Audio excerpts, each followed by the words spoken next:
Hey guys, it's Kayla and this is On the Fritz. Today I'm going to be doing a tag video.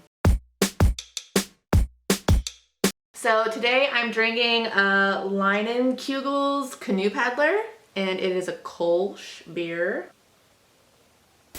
I've not done a tag video in forever, but I saw this one floating around. It was short and sweet and timely, so I thought I would do it even though I wasn't tagged. And this tag is a leap year tag and it was created by Amy and Hillary. I'll have their information linked down below if you want to do this tag. Everything you need to know is down below. Okay, so question one is an extra day. What's a book that brought something a little extra? So the first book that comes to mind for me is Night Film by Marisha Pessel. This book has multimedia elements to it. So the physical book has newspaper clippings, video clips, file archives, different things that kind of enhance the story. Night Film is one of the stand-up books to me that includes a multimedia element.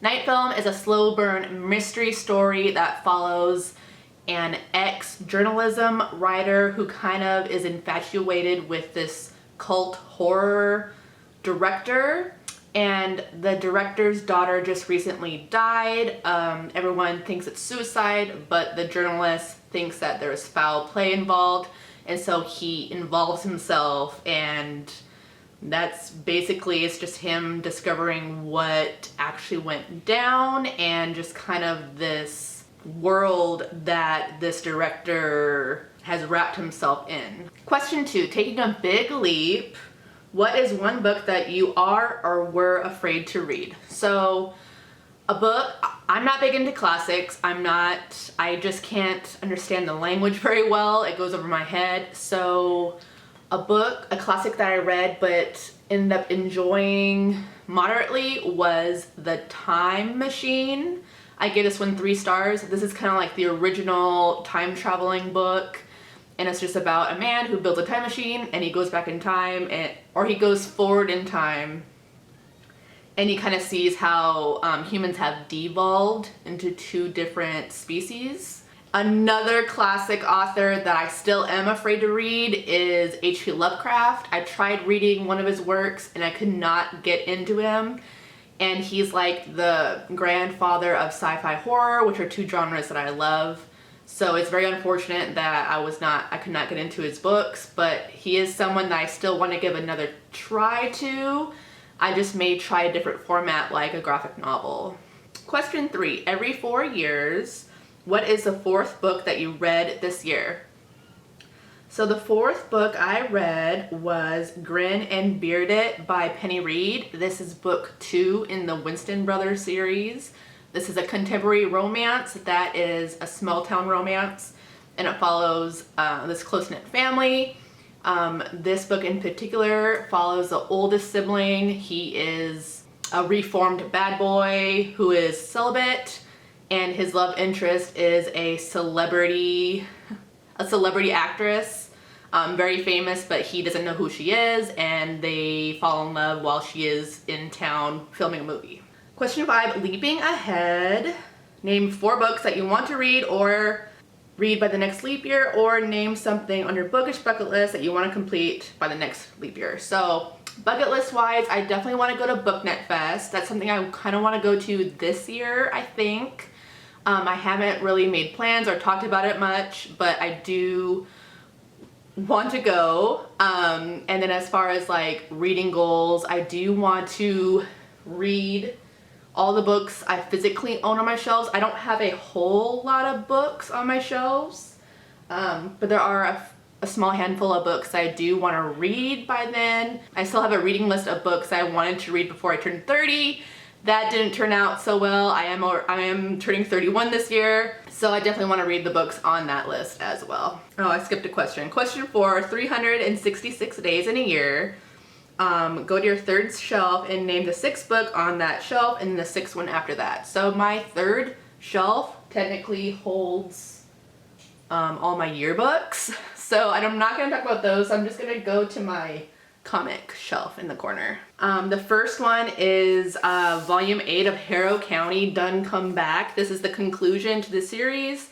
Harrow County is a horror comic series. This comic is about this girl that the townsfolk feel is the reincarnation of a witch, and it just follows her story and what she does to separate herself from that accusation. And the artwork is a watercolor style.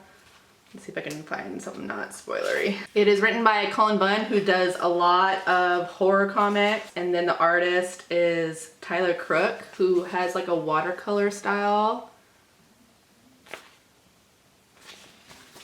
And the opening spreads always have like a hidden Harrow County in them. And the next one is another favorite, and that is Space Boy by McCranie. This is a webcomic series on webcomics. Is that what it's called? Online. He's now printing volumes out. This is volume 1. This is a sci-fi slice of life story that follows our main character. Her and her family live out in space, and then her father loses his job, and so they get transferred to Earth, and so they get frozen. And it takes them 30 years to travel to Earth. So it's basically her going to school, adjusting to not only life on Earth, but life on Earth 30 years in the future. Her friends back home are 30 years older than she is. And while she's there at school, she notices this boy who is a loner and kind of comes and goes as he pleases. And it kind of follows who he is, and it's really good. I love this series so much. There are 5 or 6 volumes printed out, and then the series is ongoing online. Okay, I did question 5. Question 6, Leapfrog, name a book on your TBR that has green on it. And a little bit of green is on 5 Dark Fates by Kendar Blake. This is the 4th and final book in the 3 Dark Crowns series. This series is the book series that got me into wanting to film booktube videos based on the lore, the theories, the different possibilities in this world. 3 Dark Crowns is about this mystical island where powers exist, and there are 3 triplets that are born, and when they grow up to be 16, they have to fight each other to the death until there is one queen living. And then she rules until she becomes pregnant with the next set of triplets.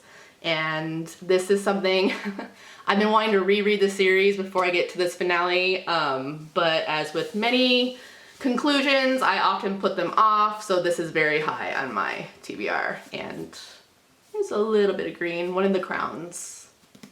Question 7, bad luck. What bookish things? Okay, so bad luck, like, is the 29th of February bad luck? I don't think I've ever heard that before. Is that a thing? What bookish things do you steer clear from? Ooh, I don't read nonfiction. I have 0 interest in that. That might be something I might enjoy one day, never say never, but I don't read nonfictions. I don't read a ton of contemporary. I do have a few contemporary series that I do read, but it's not something that I gravitate towards. I don't read like self-help or anything that kind of falls into the nonfiction. So those are just a couple genres that I don't gravitate towards. Otherwise, I'm pretty open. I like to read lots of different things. I'm open to trying new things.